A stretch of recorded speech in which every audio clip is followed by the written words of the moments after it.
Okay, this is Ringwalk Media in association with Redline Specialist Cars, Highland Whiskey Clan, One-to-One Boxing Gyms, and the Glove Box Management. You know the vibes. Well, Mr. Cliff? Cliff? Richard? It's because you've come back from bloody Japan. Yes. Mr. Chris Glover, how are you, sir, of Glove Box Management? Tremendous, thank you very much. How are we? Well, I'm all right, a bit tongue-tied, but that must be your Japanese trip rubbing off on me. Absolutely. Arigato. Now, listen, before we start this lovely little chat that we're going to have in... where are we? We're in the Blue Mango in Reno Village, and the guy Ryan Mayer who runs this, he's been in my life since I was 8 years old, strictly from a cuisine standpoint, nothing else. But he's been around me since I was a kid. So I always like to come when I'm at home. I always like to come in here, and it's a boss place anyway. The food's great, services all right, but the boss peaceful. So I always come back in here when I'm at home and have a scran. So I thought to take for a little. Well, it's very nice food. Thank you very much. It was very nice of you to treat us. But we have to clear something up. Go on. So you've been on your social media. You've been on your trip over to Japan. You've got this lovely tattoo on your leg. Yeah. We want to confirm that means Ringwalk Media. I would be partially lying if it did. It was number 2 on the list after Oasis, which is what it means. Right. So it does mean Oasis. It does, yeah. Right. So listen. Busy boy. Yeah. Very. Great start to the year for you. Lots and lots of boxers working with you and being signed by you. Yeah. But we're going to talk about them in a minute. I want to talk about your previous show. You went out to, I think, Pakistan. Yeah. And put on an absolute stormer of a show. Yeah. Got accolades from everywhere. Just tell me about that experience, because it's not where you would expect someone to do a show, but it looked amazing. It was mad, and it was bossing. Firstly, thanks obviously to my partner Danny Vaughan, and the DHA, the Pakistan government, obviously the Balochistan government, and like I said, the DHA. We all pulled it together, and it wasn't the easiest of weeks because India decided they wanted to start dropping bombs on the country, and yeah, it's not the easiest. That it wasn't, and so obviously the airspace was closed. Yeah. So they did everything they could, our partners at the DHA and the government did everything they could. We were flying people in on private jets and that to get them in, and we pulled it off, and it was the best show, probably the best thing I've done in boxing, genuinely. The best thing I've done in boxing. And Pakistan's a great country. They were boss people.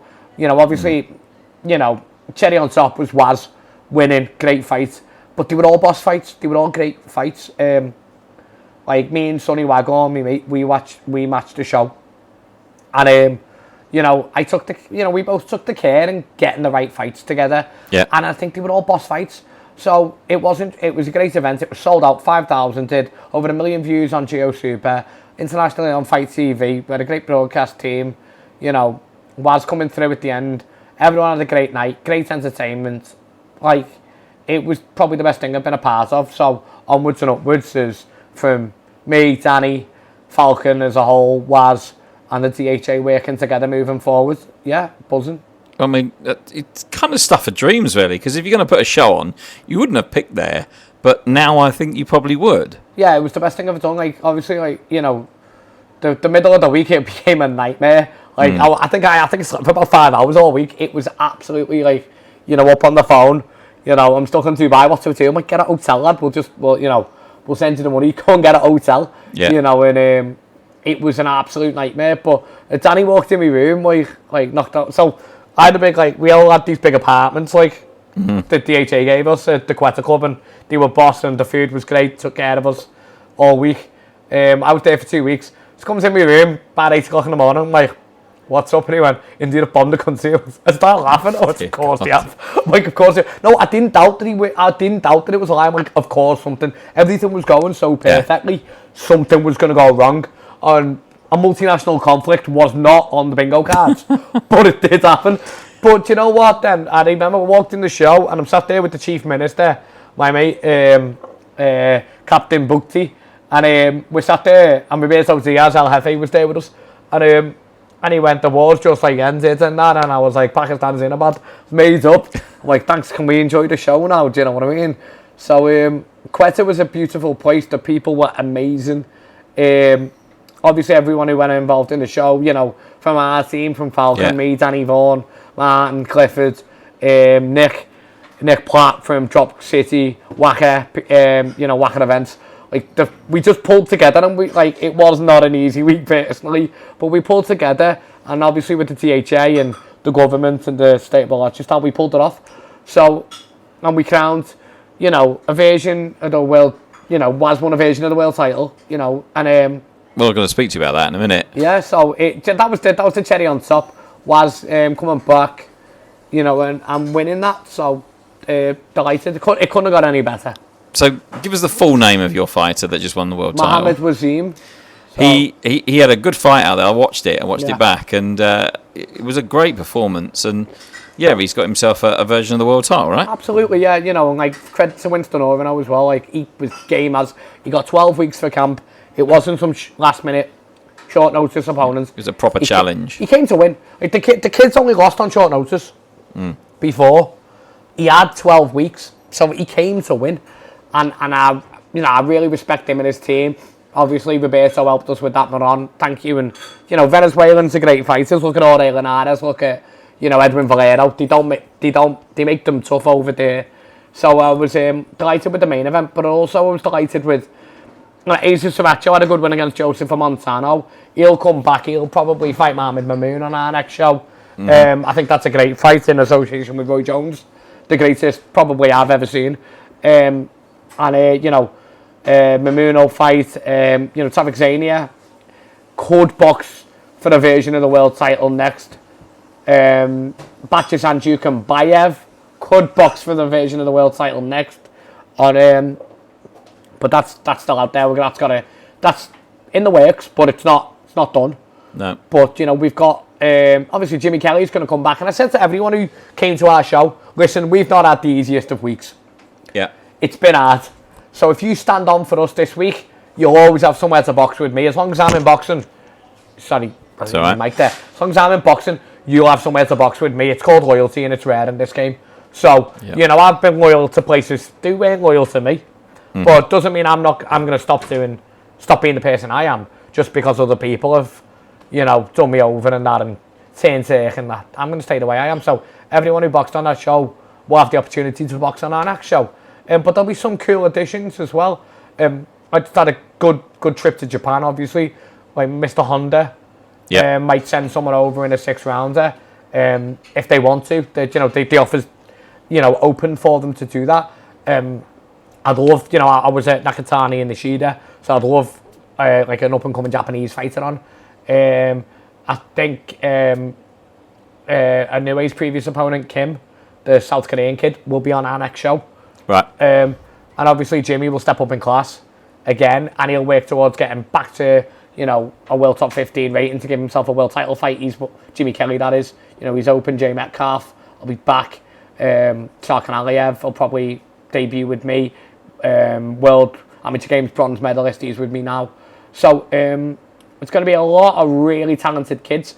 And we're looking at putting a few of the top amateurs coming out the Pakistan amateur system on as well. Mohammed Waseem's really passionate about that.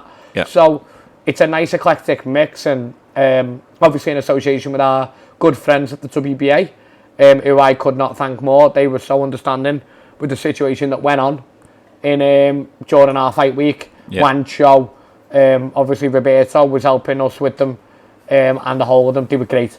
So yeah, that's where we're up for our next show. And the first one, like I said, it was top show. Dolmagani as well. I can't not mention Alex Dolmagani because he'd kill me if I don't. So Alex will be back as well. You're talking about Roberto Diaz, of course, is that right? Yeah. El Jefe, he's the best. He's the great guy, Roberto. He's the best. Like, Roberto's been an absolute blessing in my life. Yeah. I call him El Jefe, I call him Papa. And he really is. He's one of my boxing papas. That man knows boxing. He does. He knows the business inside out as well. And I'm 31 years old. You need people like him around you, or you're going to be stagnant. You need people who want to lift up the youth, not suppress you and be like, oh, take your ideas and then say, do you mine? Like, boxing doesn't need gobshites like that. It's got enough of them. People need people like Robert Diaz who want to help people like me go on and be the future. Yeah. Because Eddie and Frank, they do an amazing job. Bob Hammer, legend of the game, they're not going to be around forever. they've got to have the young generation coming through. And I'll openly say in this country, all you do is if you were drowning, to put your foot on your head. And that's why I went to America 7 years ago, because I had to swim somehow. Well, listen, you manage a lot of boxers, you help a lot of boxers out. I know you've got a few things going on. I'm very interested to find out what's on the table for the lads that you're helping and the lads that you're managing. What have you got going on? There's I have an involvement with a lot of fighters like Bachis Andrew, like I said, world class 140 pounder. Yeah. I want to see him at 47 eventually, but I think he's got a world title in him at 40. Jay Metcalf will fight till he's 40. Yeah, he will. He's just a machine. He's a machine, Jay. So Jay will box 2 or 3 times before the year's out anyway, and then Jay will move on. We'll still speak to Angelo Leo. He's IBF featherweight champion of the world. Still working with Ange. Ange will defend his title before once more before the year's out. And Ange wants to go on and box. He wants to make a fight. He wants to win Inoue next year. If Inoue comes to feather, it's a great fight for Ange. Obviously, Inoue. Do you think he will? I think Inoue comes to feather? I do eventually. But I think him and Nakatani in Japan is a super fight. Yeah, it's a mega fight. I think that sells out the Tokyo Dome. So why would he fight Angelo Leo when he can fight, Nakatani in the Tokyo Dome and sell it out? I think Nick, I saw Nick Ball the other night, and I'm cool. I like Nick, he's a good kid and that. But I think Nick and Angelo's a great fight, and hopefully that can get worked out. And Nick Ball's fighting on Saudi card as well. Yeah, Nick's on the Saudi card. Yeah, but that's what I mean. Right? I think Angelo's had 2 hard fights now. I think he deserves a defence, and then Nick's obviously. With Sam Goodman, I expect Nick to come through that quite comfortably. I think Nick probably wins by knockout. Nick's a great fighter, do you know what I mean? Found that out with Ronnie Rios. Me and Roberto did a great job with Ronnie Rios, I feel. And to get Ronnie back to the world title, that was all Chris Glover and Roberto Diaz. Yeah. So, and obviously Ronnie put on a great performance, and I'd love to see Ronnie Rios box again. You know what? He was a great character fight week. Great, he's great, Ronnie. Yeah, that was my last main event I officially made before I left where I used to work, to go on my own. And let me tell you, do you know what? You should talk about mental health. Mental health matters. Working for myself, the best thing I've ever done for my mental health.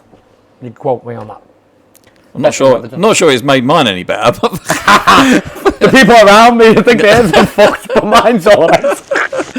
Nah, on a serious note, it's the best thing I've ever done. And Danny Vaughan obviously gave me that opportunity, and Mohammed Wazeem, to go and partner together and do what we're doing in Pakistan. And I owe Danny so much. Danny's been in my life for over a decade, and Danny's just before work he's my friend, and that's what it's about.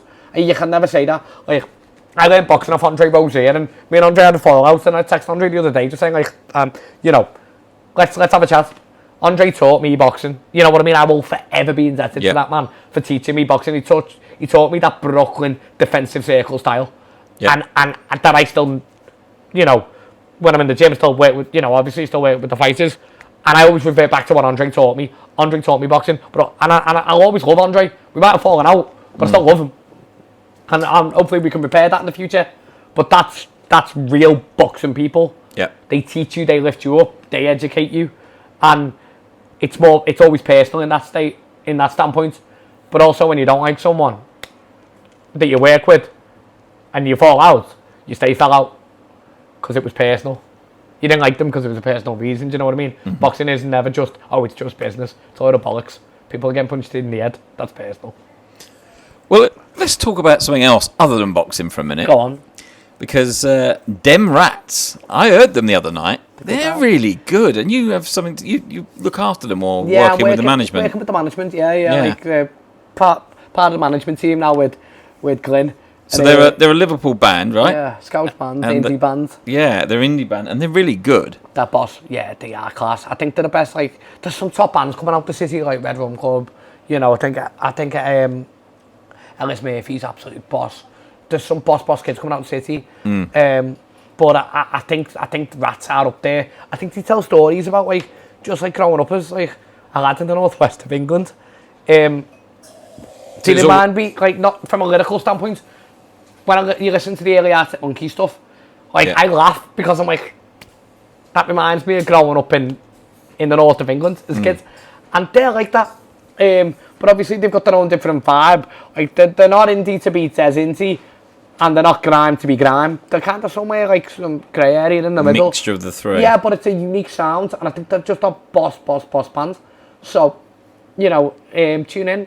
Them rats on Instagram, they're absolutely boss. Frontman Joe Mazzox is... he's nuts. He's absolutely... But what a voice. But he's one of the most talented kids I've ever met in my life. That man, I have never heard anyone speak so much without breathing.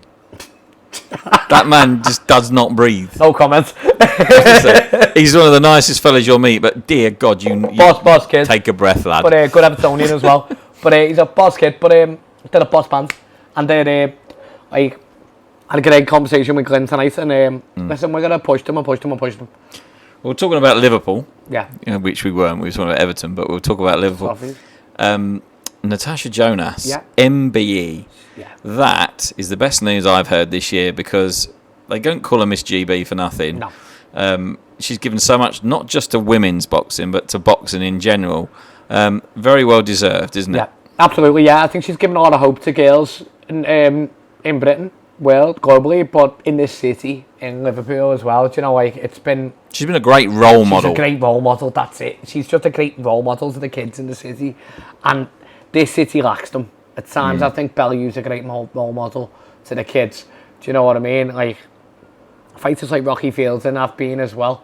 You know, but female-wise, I think Tasha stands head and shoulders above everyone else as how to conduct yourself personally. She's a class act and a tremendous fighter, and just an excellent person, just a great human being, and I couldn't be happier. Just, she deserves all the success in the world.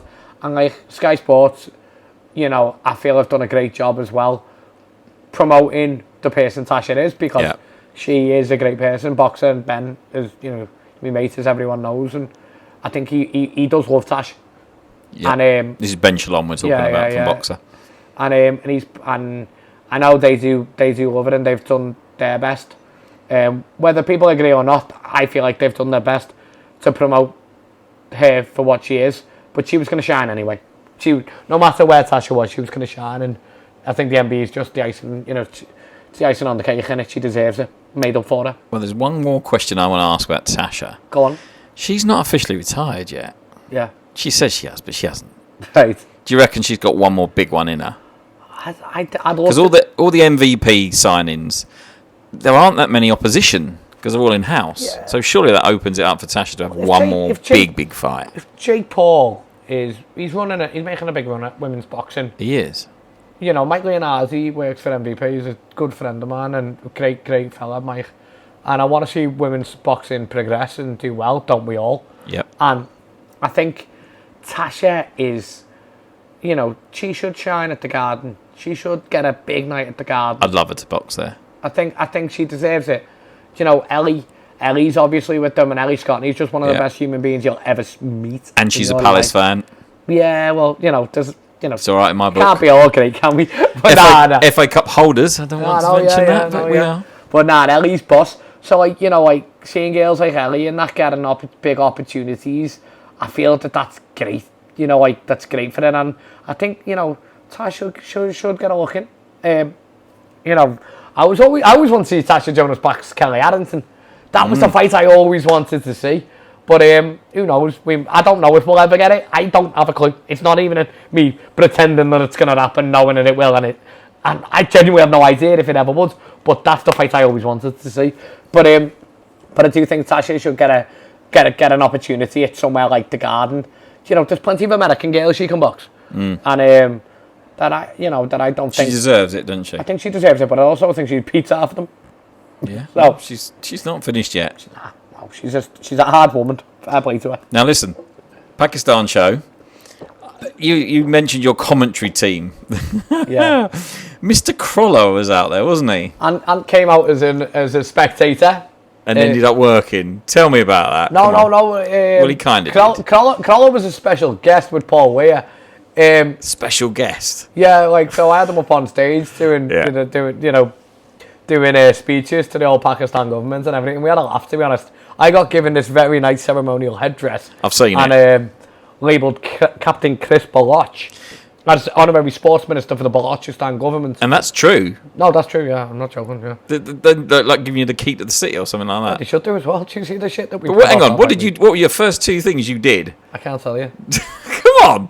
Banned a few people. Banned all Liverpool supporters.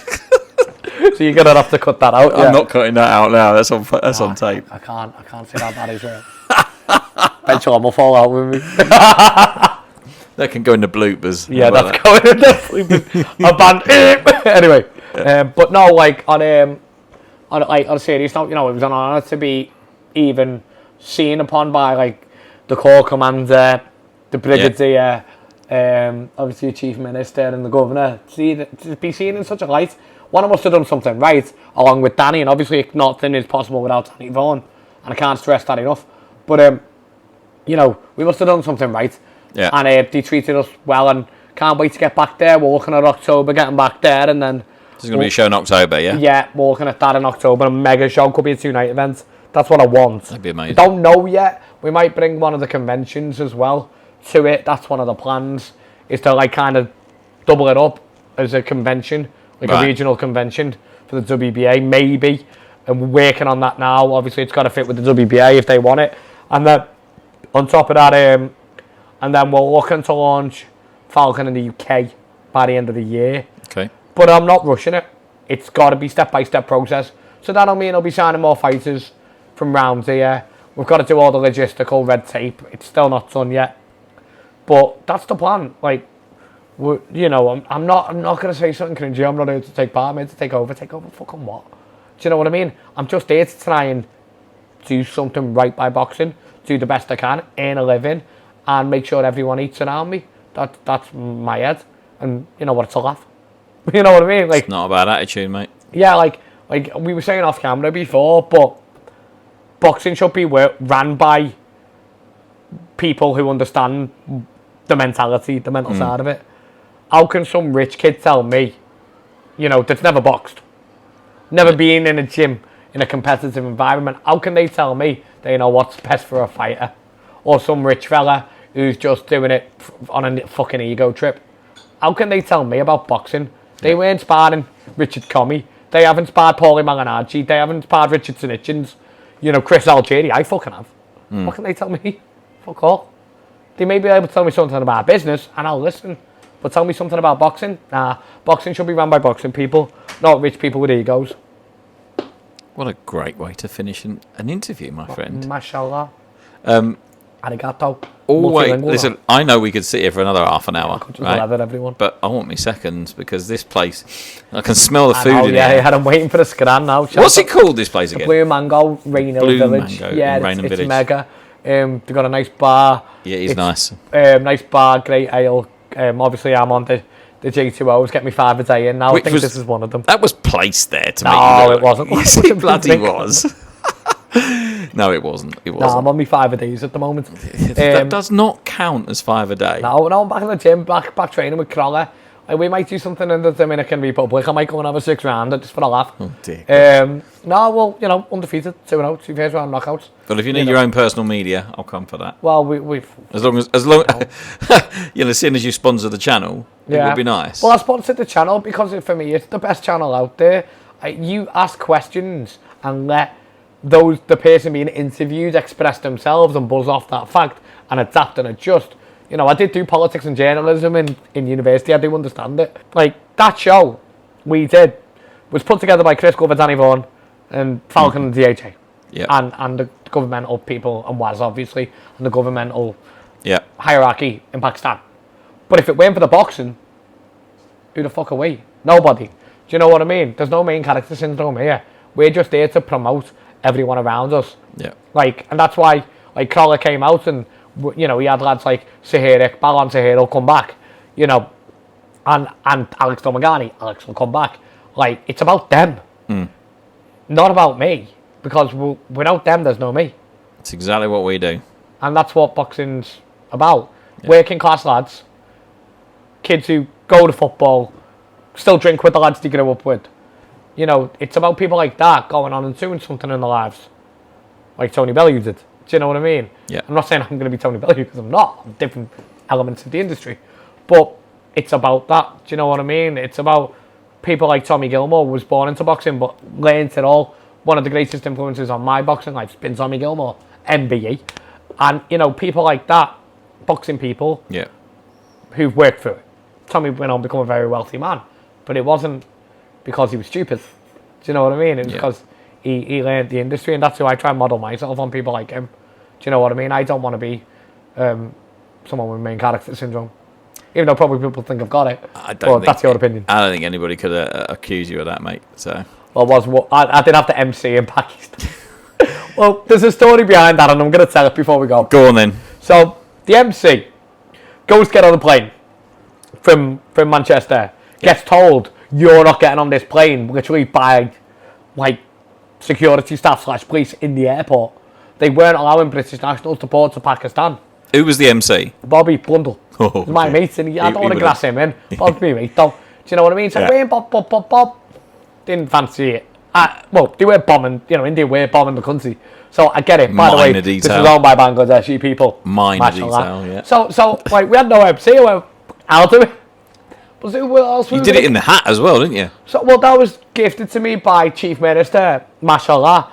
And he gave me my very... It's a very that's an honour, that headdress. I've got it in the house. That headdress and that picture will be at the end of this film. Oh, mashallah. Absolutely. I say mashallah quite a lot. You know, it's part of my vocabulary now. I'm surprised you didn't wear it tonight, actually. I was going to wear it for a laugh, but it's no laughing matter. My position of authority within the Pakistan government. Yeah, that's what happened. So I went, I'll do it. And I'd never I've held press conferences before, done that. Yeah. You know, even done weigh-ins, done that. That's easy. I've MC'd weigh-ins, but I never MC'd a show. Apart from an unlicensed show when I was bladdered years ago. And it just, like, someone said, can you MC the show? Can you DJ and judge? So me and my mate just sat there getting hammered all night. And, like, there was an unlicensed show in a Labour club down the road from me, and it was just a laugh. Yeah. Put on by some joker. I'm like... Bit more serious in front of the whole world, though. But exactly, we were in front of millions of people on GOTV. Exactly. 5,000 people sold out in a venue, in a purpose-built venue. And live internationally on Fight TV with Alex Arthur, Jamel Herring, and Don McGuinness on comms. So it was a bit like, I have to make this work. And I just went, where's the hard camp? There, all right, I'll do the rest. And did my best. So I won't be doing it again. Like, I think you should. Listen, the Pakistan government, some of their figures have asked me to do it again. I don't want to do it again. But it's not about what you want. It's all about the boxing, remember? It is about what the people want. You've got to give the people... Right. Are you not entertained? There you go. You know what I mean? So, we'll see. But Never say never, my friend. Never say never, but I feel like I think I'm slotting into this promoter manager role now nicely, and sort of crack on with that and keep myself in the gym, keep myself fit, keep myself in the loop, understanding the inner workings of what's going through the fighters' heads, respecting the sport for what it is, and I don't need to go for the cheeky Nando's, to act like I'm working class. I just go to booze with my mates grew up with. So I'll never change. Well, let's go and eat. That's what I say. Starving. Chris, as always, mate. I need me mains. This could go either way this way. Honestly, this was going to go one way or the other, and it went the other. It's brilliant to speak to you, mate. Cheers, brother. Thanks again for coming down. Absolutely love talking to you about boxing, and I can't wait to come over to Pakistan and cover your show, because Inshallah. I think that will be an absolute... just an unmissable event. Well, I've been known for putting on a few bangers over the years, and the last one was banger after banger after banger. The next one's going to be banger after banger after banger after banger for 2 nights gone. Preferably not bombs, though. No. Edit that out. No. It'll be banger after banger after banger of a fight. And, Waz defending the world title. We'll probably have multiple world title fights that night. And some of the best prospects. And we'll have prospects from over here coming over as well. Perfect. So hopefully we'll work everything out in the red tape, get that done. And can't wait for the next show. Nor can we, mate. Thank you so much, Mr. Glover. Thank you. All you. the best to you, and let's go eat. Mad for it. Cheers.